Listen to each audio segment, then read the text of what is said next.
السلام علیکم. سید یاسمین تبسم. کیسے ہیں آپ سب لوگ؟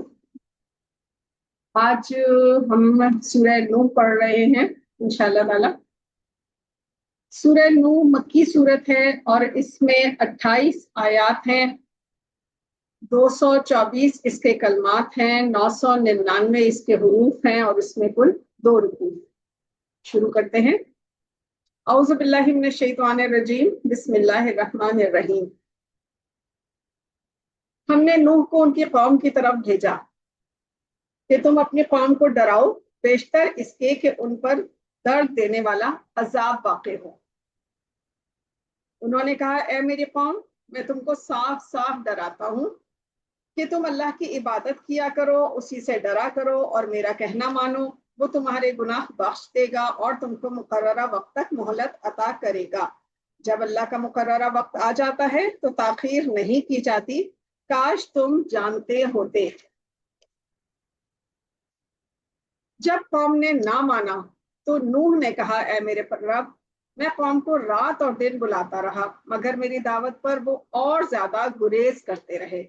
اور جب کبھی بھی میں نے ان کو بلایا اور کہا کہ وہ توبہ کریں اپنے گناہوں سے کہ تو ان کو بخشے، تو انہوں نے اپنے کانوں میں انگلیاں دینی اور کپڑے اوڑھ لیے اور ہٹ کی اور بڑا غرور کیا.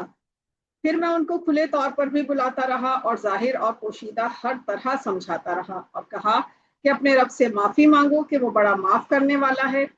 وہ تم پر کثرت سے بارش برسائے گا اور مال اور بیٹوں سے تمہاری مدد کرے گا اور باغات عطا کرے گا. ان میں تمہارے لیے نہریں بہا دے گا. تم لوگوں کو کیا ہو گیا ہے کہ تم اللہ کی عظمت کا اعتقاد نہیں رکھتے جبکہ وہ تم کو طرح طرح سے پیدا کر چکا ہے؟ کیا تم نے نہیں دیکھا کہ کس طرح 7 آسمان اوپر تلے بنائے ہیں اور اسی نے چاند کو ان میں زمین کا نور بنایا ہے اور سورج کو چراغ بنایا ہے؟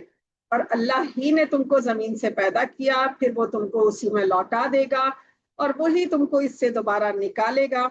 اور اللہ ہی نے زمین کو تمہارے لیے فرش بنایا تاکہ تم اس کے کشادہ رستوں میں چلو پھرو.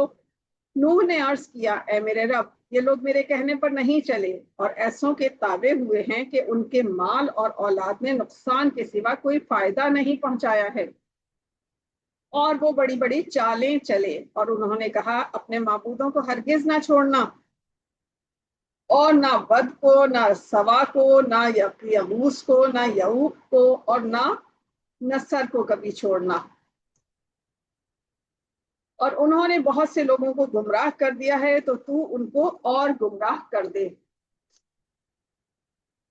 اور آخر وہ اپنے گناہوں کے سبب غرقاب ہوئے، پھر آگ میں ڈالے گئے اور اللہ کے سوا ان کو اور کوئی حمایتی نہیں ملا. اور نوح نے کہا اے میرے رب، کافروں میں سے روئے زمین پر کوئی بسنے والا نہ چھوڑ. اگر تو چھوڑ دے گا تو وہ تیرے بندوں کو گمراہ کریں گے اور ان سے جو اولاد ہوگی وہ بھی بدکار اور ناشکر گزار ہوگی. اے میرے رب، مجھ کو اور میرے ماں باپ کو اور جو ایمان لا کر میرے گھر میں آئے ان کو اور تمام مومن مردوں اور تمام مومن عورتوں کو بخش دے اور ظالم لوگوں کو تباہ کر دے. صدق اللہ العظیم. الحمدللہ ہماری سورہ نوح بھی مکمل ہوئی. اگلے سیشن میں انشاءاللہ سورہ جن پڑھیں گے. اللہ تعالی ہمیں صحیح قرآن پڑھنے، سمجھنے اور صحیح عمل کی توفیق عطا فرمائے. آمین یا رب العالمین.